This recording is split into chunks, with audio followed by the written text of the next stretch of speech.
அன்பு நண்பர்களுக்கு டாக்டர் சர்வானந்தாவின் இனிய வணக்கங்கள். நண்பர்களே, கடந்த சில வாரங்களாக ஜென்ராலிட்டிஸ் என்ற டாப்பிக்கில் நாம் தொடர்ந்து பல கருத்துக்களை சொல்லி வருகின்றோம்.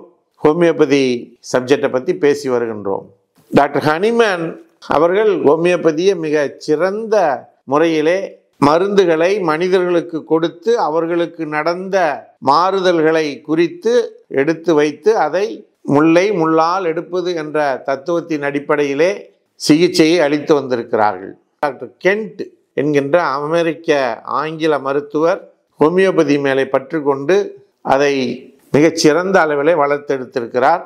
அவர் எழுதிய ரெப்பரட்டரி புக்கில் இருந்து தான் நாம் இப்போ இந்த ஜென்ராலிட்டிஸ் அப்படிங்கிற டாபிக் எடுத்து அதை பற்றி விளக்கமாக சொல்லி வருகின்றோம்.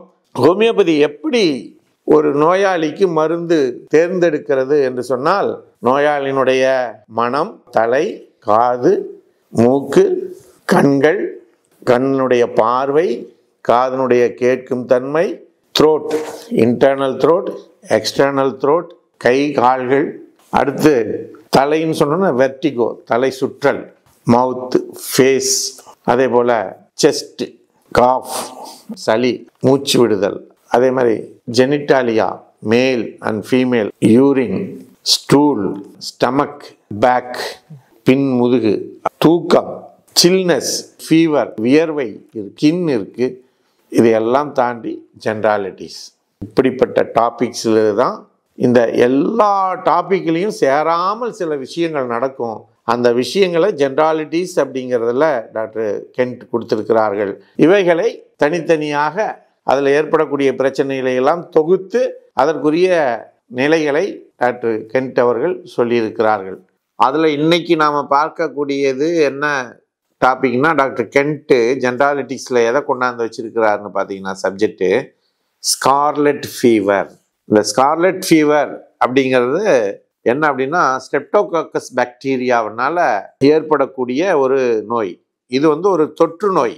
இந்த நோய் ஏற்படும் பொழுது இருமல், சளி, தும்மல், காய்ச்சல், உடல் வலி இதெல்லாம் ஏற்படும்.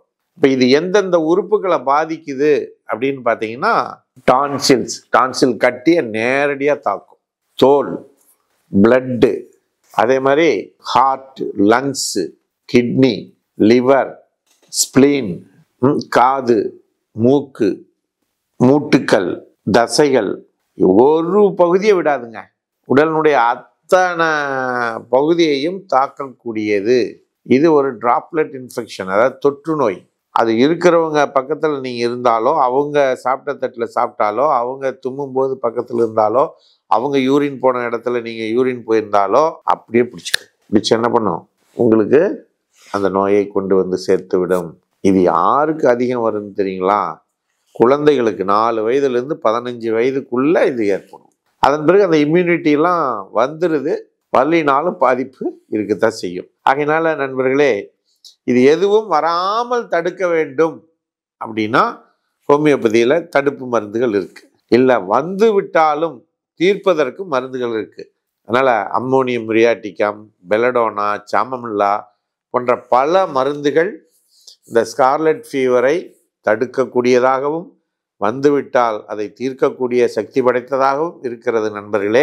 ஆகவே நீங்கள் இந்த ஹோமியோபதி மருத்துவத்தை பயன்படுத்தி உங்கள் குழந்தைகளை பாதுகாப்பாக வைத்துக் கொள்ளுங்கள் என்று கூறி வாய்ப்பளித்த சர்வம் யூடியூப் சேனலுக்கு நன்றி கூறி விடைபெறுகிறோம். நன்றி, வணக்கம்.